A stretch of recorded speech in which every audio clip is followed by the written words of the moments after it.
নমস্কার বন্ধুরা, বাংলা রান্নাঘরে আমি পদ্মা আবার আপনাদের স্বাগত জানাচ্ছি।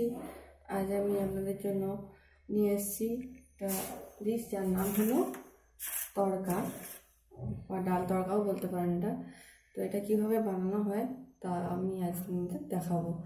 তার জন্য দেখুন কি ইনগ্রিডিয়েন্টস লাগছে এখানে দুটো বড় সাইজের পেঁয়াজ কুচি করে রাখা, 1 ইঞ্চি আদা কুচি এইভাবে কুচি করে নিয়েছি, আর আছে ধনে পাতা হাফ কাপ কুচি করা, একটা বড় সাইজের টমেটো আছে এভাবে কুচি করে নেওয়া, আর আছে 6টা কাঁচা লঙ্কা। আপনারা এটা কম বা বেশি দিতে পারেন আপনাদের ঝাল অনুসারে। আর আছে একটা তেজপাতা, দেখুন এভাবে 2 টুকরো করে নিয়েছি তেজপাতাটাকে। আর আছে 10 থেকে 12 কোয়া রসুন, এগুলোকেও এইভাবে কুচি করে নিয়েছি। আর দেখুন নিয়ে নিয়েছি আমি ডালের জন্য 250 গ্রাম তরকার ডাল, আর নিয়েছি এখানে স্বাদ মতো লবণ, 4 থেকে 5 টেবিল স্পুন তেল, আর নিয়ে নিয়েছি আমি আদা রসুন পেঁয়াজের পেস্ট হাফ কাপ, আর এখানে আছে 1/4 টেবিল স্পুন গরম মশলার গুঁড়ো, একটা দারচিনির টুকরো দেখুন নিয়ে নিয়েছি, আর আছে 1/5 টেবিল স্পুন 5 ফোড়ন, আর আছে 1 টেবিল স্পুন জিরের গুঁড়ো, আর আছে হলুদের গুঁড়ো হাফ টেবিল স্পুন। তো চলুন আমি ডালটা প্রথমে ধুয়ে ফেলি। তো ডালটাকে ধুয়ে আমি প্রেসার কুকারের মধ্যে সেদ্ধ করতে দেবো। এটা ভালোভাবে প্রথমে সেদ্ধ করে নেবো আমি নুন দিয়ে। কুকার নিয়ে নিয়েছি, এর মধ্যে আমি কলাইগুলো ধুয়ে দিয়ে দিয়েছি এবং আমি এখানে দিয়ে দিয়েছি 2 কাপের মতো জল। আপনারা যেমন সেদ্ধ হবে কলাই সেই রকম মাপে জলটা দেবেন। এরপর আমি দিয়ে দিচ্ছি এতে স্বাদ মতো লবণ। তারপর আমি প্রেসার কুকারের ঢাকাটা বন্ধ করে সিটি দেবো। এখন কুকারটা আমি নামিয়ে ফেলেছি গ্যাস থেকে। এটাতে আমি লো ফ্লেমে 6 থেকে 7টা সিটি দিয়েছি। এটা এবার ঠান্ডা হোক, তার মধ্যে আমি কড়াইটা গরম করে নিচ্ছি এবং কড়াইয়ে মশলাগুলো ভেজে নিই।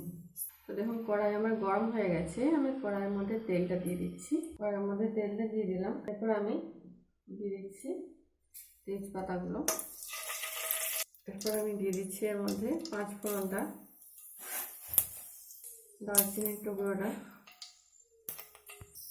এটা আমি লো ফ্লেমেই করছি, না হলে কী হবে ইনগ্রিডিয়েন্টসগুলো জ্বলে যাবে। তো এরপর আমি একে একে দিয়ে দিচ্ছি ইনগ্রিডিয়েন্টসগুলো। দেখুন কুচি করে রাখা ইনগ্রিডিয়েন্টসগুলো। তো প্রথমে দিচ্ছি আমি আদা কুচিটা, আদাটা একটু নাড়িয়ে দিচ্ছি। এরপরে দিচ্ছি কুচি করে রাখা রসুনটা, আবার একইভাবে রসুনটা একটু নাড়িয়ে নিচ্ছি। 30 সেকেন্ডের মতো রসুন আর আদাটাকে একটু নাড়িয়ে নিচ্ছি। এরপর আমি গ্যাসটাকে মিডিয়াম ফ্লেমে করে দিয়ে দিচ্ছি কুচি করে রাখা পেঁয়াজটা। আমার পেঁয়াজটাকে একটু নাড়িয়ে এর মধ্যে কুচি করে রাখা কাঁচা লঙ্কাগুলো দিয়ে দেবো। এরপর এটাকে আমি হালকা বাদামি কালারে ভেজে নিই। আপনারা যদি বেশি কালার আনতে চান তো আপনারা এতে শুকনো লঙ্কার গুঁড়ো আর চিনি দিতে পারেন তেলের মধ্যে, তাতে কালারটা ভালো আসবে। এখন আমার কুচি করে পেঁয়াজগুলো রসুনগুলো আর লঙ্কা আদা সবই হালকা বাদামি গন্ধ ধারণ করেছে। এরপর আমি এর মধ্যে দিয়ে দিচ্ছি কুচি করে রাখা টমেটোটা।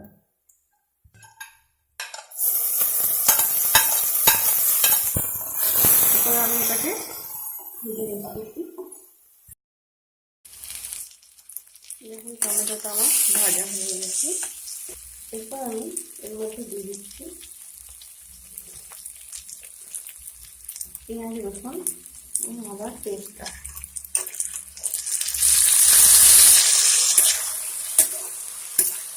এটাকে একটু নাড়িয়ে নিচ্ছি। এর মধ্যে আবার দিয়ে দিচ্ছি আমি একটা ইনগ্রিডিয়েন্টসগুলো, হলুদের গুঁড়োটা, জিরে গুঁড়োটা, আর স্বাদ মতো লবণ। আমি ওকে যতক্ষণ না মশলাটা তেল ছেড়ে দিচ্ছে ততক্ষণ পর্যন্ত আমি মশলার যতক্ষণ তেল ছেড়ে দেবো ততক্ষণ পর্যন্ত এভাবে ভাজতে থাকবো।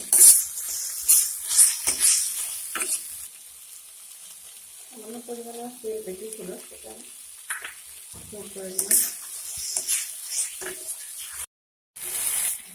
এখন মশলাটা আমার কষানো হয়ে গেছে, তেল ছেড়ে দিয়েছে মশলা। তো আমি দেখবো আমার কড়াইটা সেদ্ধ হয়েছে কিনা। দেখুন কড়াই আমার সেদ্ধ হয়ে গেছে, খুব ভালোভাবে সেদ্ধ হয়েছে। এখানে আমি 7টা সিটি দিয়েছিলাম, তাতে আমার কড়াই খুব ভালোভাবে সেদ্ধ হয়ে গেছে। আপনারা লক্ষ্য রাখবেন কড়াইটা যেন ভালোভাবে সেদ্ধ হয়। তো এরপর আমি মশলার মধ্যে সেদ্ধ করে রাখা কড়াইটা দিয়ে দিচ্ছি।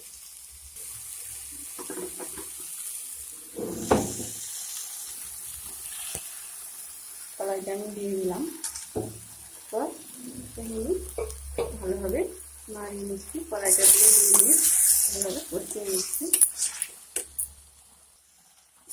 কড়াইটা আমার কষানো হয়ে গেছে। এরপর এর মধ্যে আমি 1/2 কাপ জল দিচ্ছি। 1/2 কাপ জল দিলাম। তো আমি এটাকে আবার নামিয়ে নিচ্ছি। আপনারা যেমন ঘনত্ব চান সেই হিসাবে জলটা দেবেন। মধ্যে দিচ্ছি গরম মশলার গুঁড়োটা। গরম মশলার গুঁড়ো নাড়িয়ে নিচ্ছি একটু।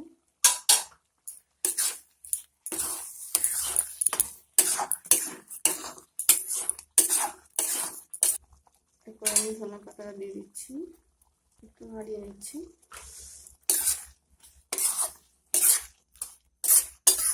ধনে পাতা দিয়ে একটু নাড়িয়ে নিলাম।